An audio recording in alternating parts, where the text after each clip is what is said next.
On March 27, 1980, two of the richest men who had ever lived watched $1 billion evaporate in a single afternoon. And here's the part nobody tells you. They saw it coming. For months, every signal screamed at them to stop. And every single time, they did the opposite. They bought more.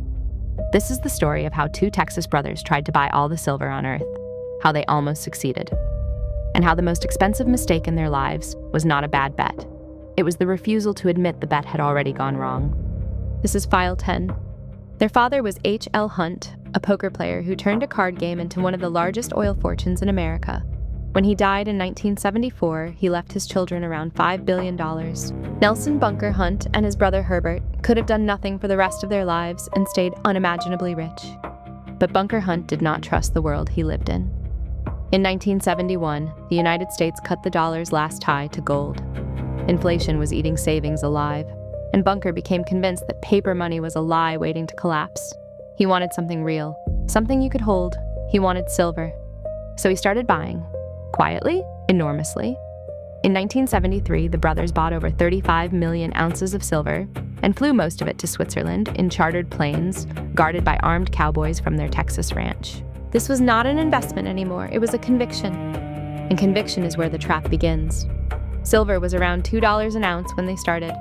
As they bought, the price began to climb. Now, a normal investor watches their position double and thinks about selling. The Hunts thought the opposite.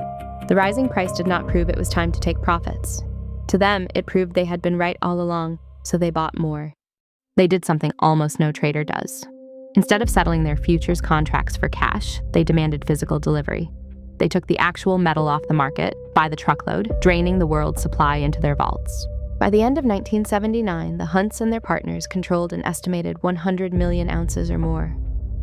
Roughly a third of all the silver on the planet not held by governments. The price went vertical, $6, $20. And on January 18, 1980, silver hit $49.45 an ounce. In 1 year, it had risen more than 700%. On paper, the Hunt brothers had made a profit of around $7 billion. They were the kings of silver, and they had absolutely no idea they had already lost. Because while they were buying the world, the people who ran the market were panicking. Jewelers could not afford their own raw material. Industry was seizing up, and the exchange itself was facing a horrifying possibility that the Hunts would demand more silver than physically existed to deliver. So on January 7, 1980, the exchange changed the rules. A measure called Silver Rule 7. From now on, you could only sell silver. New buying on margin was effectively frozen. In one stroke, they had locked the doors and turned off the engine that had driven the price up. And silver began to fall. This is the moment. This is the exact fork in the road where the whole story turns.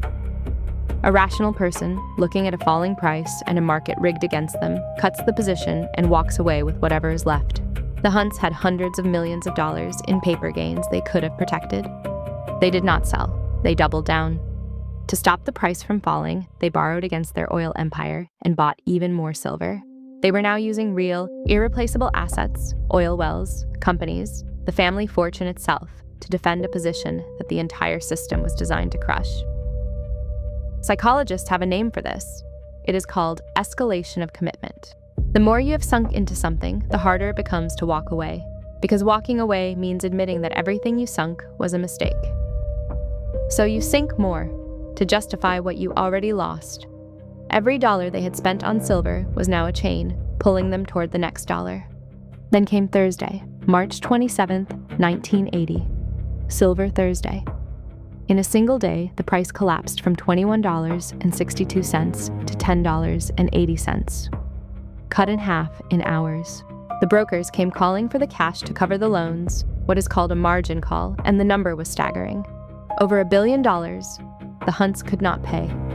A roughly $7 billion paper fortune had become a $1.7 billion debt. And here's what made it terrifying for everyone else. Their main broker, Bache, had lent them so heavily that if the Hunts went down, Bache went down with them. And if Bache fell, the panic could spread through the entire financial system. The men who tried to corner silver were now too big to fail.